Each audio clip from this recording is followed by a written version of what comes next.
En el programa de la semana pasada comentamos ligeramente, sin entrar en mucho detalle, un tema que sin lugar a dudas los dominicanos y principalmente los diseñadores de políticas públicas deben ponerle bastante atención y cuidado, y es todo este proceso de conocimiento de la propuesta de reforma fiscal o tributaria o del Código Tributario en los Estados Unidos que ha sometido la administración del presidente Donald Trump.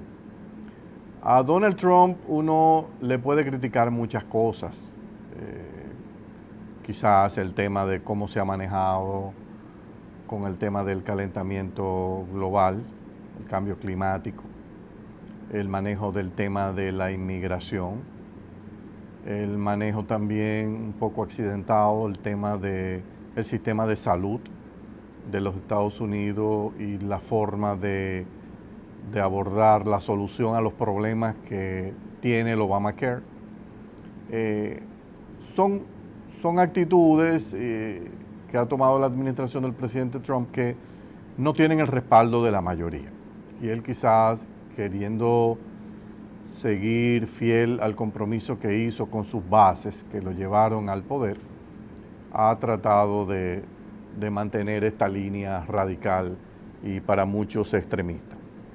Pero en el ámbito de la reforma tributaria, nosotros pensamos que existe una gran oportunidad en los Estados Unidos de que se pueda dar una deseada revisión de uno de los códigos tributarios más absurdos y complicados que existe hoy día en el mundo. Y el presidente Trump, que es un hombre que viene del sector privado, de la empresa privada, sabe bien todos los loopholes, agujeros negros, etcétera, mecanismos de exenciones, de trampa que existen para que empresas puedan de alguna manera evadir, no pagar, transportar los capitales hacia afuera. Estados Unidos tiene una tasa corporativa muy alta. La tasa de impuestos sobre la renta que pagan las empresas en los Estados Unidos es de un 35%. Claro, si usted analiza y se lee el código completo y empieza a desmontar oportunidades que hay, exenciones internas, loopholes, agujeros, la tasa efectiva termina siendo 20-21%, que no es un escándalo.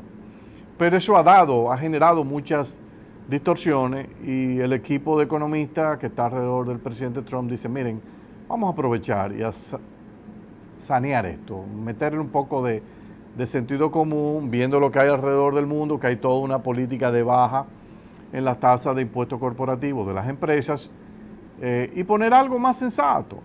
Muchas empresas norteamericanas han optado por mudar sus jurisdicciones a territorios menos gravosos en materia impositiva, y usted ve empresas de alta tecnología, empresas de automóviles, etcétera, empresas de productos farmacéuticos, que se han trasladado a otras geografías del mundo buscando menores tasas impositivas. Y en consecuencia, esas utilidades que han generado en esas geografías, algunos casos hasta paraísos fiscales, la mantienen ahí congeladas, no la llevan de regreso a Estados Unidos para no tener que pagar o tributar esta tasa del 35%.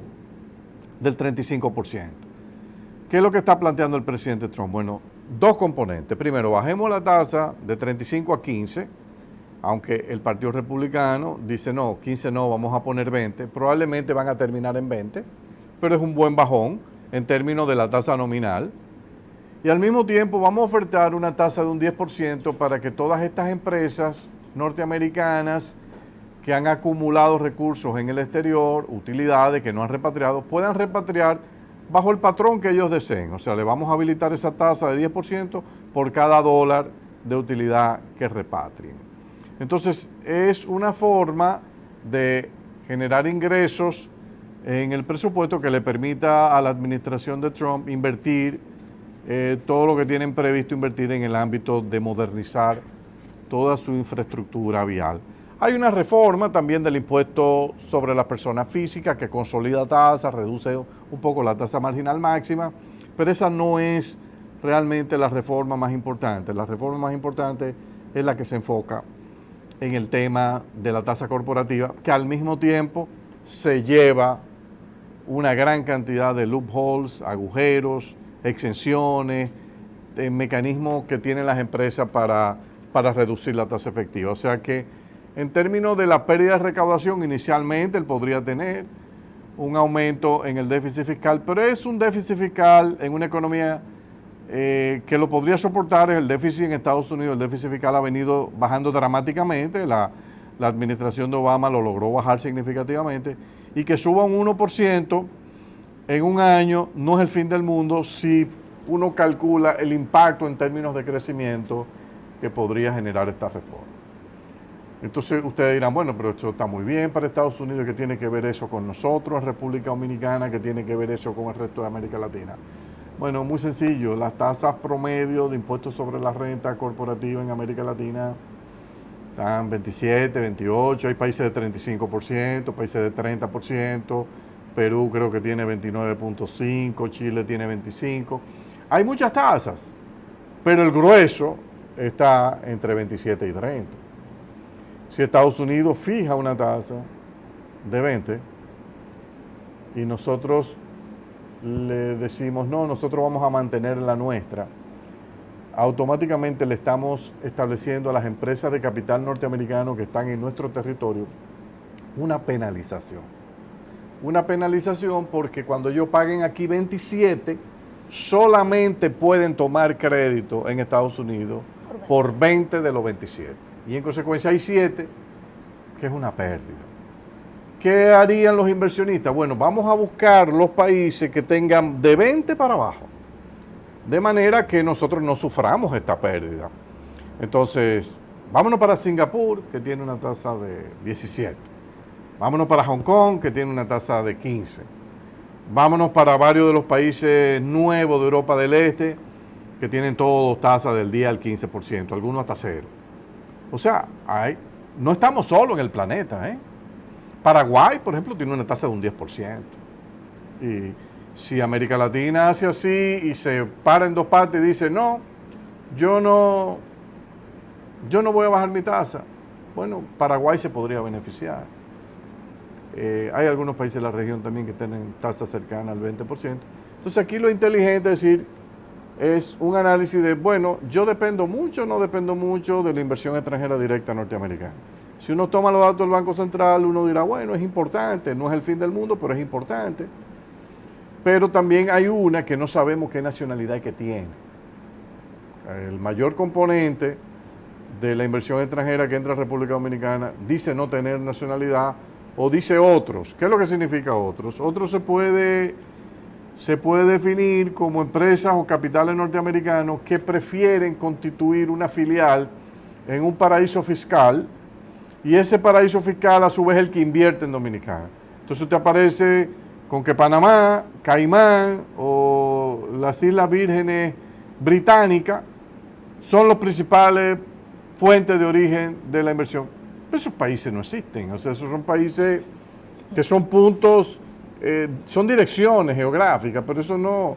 Entonces eso es como un puente que usted utiliza para invertir, porque usted quiere tener una legislación de manera en caso de disputa que usted la pueda seleccionar el territorio que usted le convenga.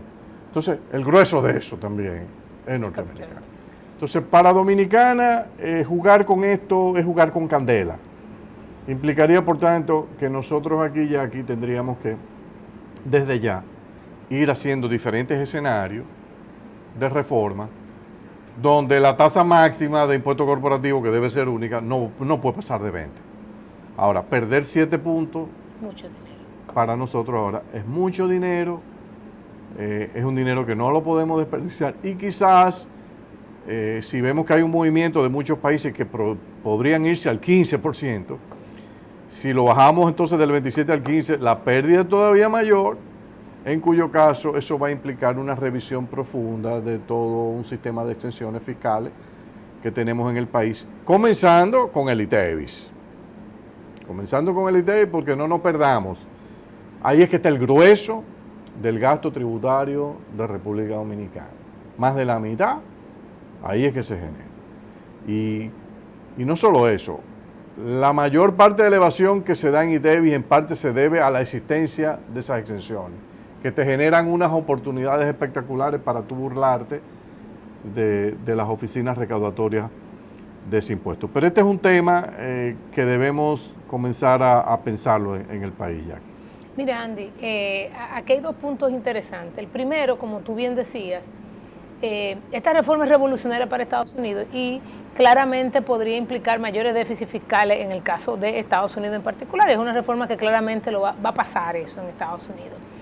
Las expectativas de crecimiento a raíz de esta reforma, yo creo que nadie ha estimado ciertamente cuál podría ser ese impacto. Las expectativas que hay de los ejercicios hechos por el mismo equipo económico del presidente Trump en su momento apuntaban a un crecimiento del 4%. Mucha gente dice, mire, es un crecimiento demasiado elevado, de manera consistente para Estados Unidos, pero digamos que no logra alcanzar la meta del 4, la meta del 3,5. Claramente eso va a comenzar a tener un impacto en la economía norteamericana y de hecho inclusive en los indicadores de deuda de Estados Unidos, que sabemos que el manejo de esos indicadores es más fuerte, existen techos de deuda, se tiene que entrar en toda esa discusión, en si se hace este cambio de la reforma, eso vis a vis en el corto plazo, cómo podría verse de cara a los topes de deuda que tiene hoy en día el gobierno norteamericano, que recordamos cuando Barack Obama se llegó muchas veces al límite y eso causa situaciones dentro, pero la realidad es que, como tú bien dices, es una reforma interesantísima, muy revolucionaria y que si logra la atracción de capitales que está buscando hacia los Estados Unidos o que no salga dinero de Estados Unidos, pues yo creo que es un ejercicio ganado, ¿verdad? Es un trecho que se ganó. Ahora, Andy, también hay otro elemento en este tema de la reforma del presidente Trump. No es solamente lo que se espera, sino lo que suceda en el primer año y medio de esa reforma va a ser crucial. ¿Okay? Hoy en día Estados Unidos está llevando una política monetaria un poco más restrictiva de cara a que todos los indicadores están comenzando a florecer, no solamente porque llegó Trump, es algo de los últimos, simplemente que estamos ya cosechando toda la siembra que durante 8 años pues realizó la administración del presidente Obama y hoy en día se están viendo esos indicadores. Hay algunos analistas que plantean y dicen, mira, si esa reducción no es tan exitosa como se piensa, digamos, que los otros países reaccionen a tiempo, porque eso es parte también.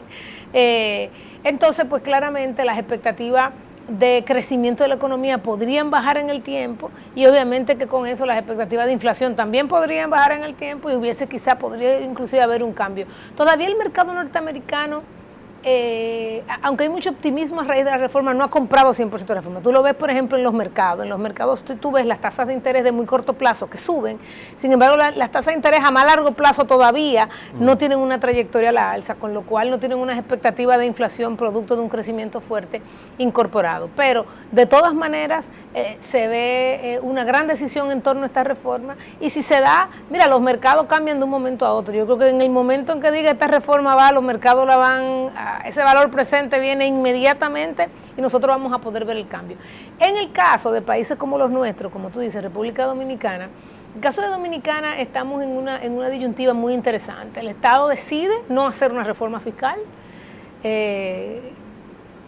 y ante una situación como esta decide irse por temas administrativos, vemos un presupuesto muy enfocado en mejoras administrativas, pero entonces cuando tú te encuentras en una situación como esta, lo que manda al final, si vas a tener que revisar figuras impositivas para llenar lo que podrías perder ante una reacción como esta, implicaría sentarte a definir en términos generales una reforma fiscal seria en el caso de la República Dominicana.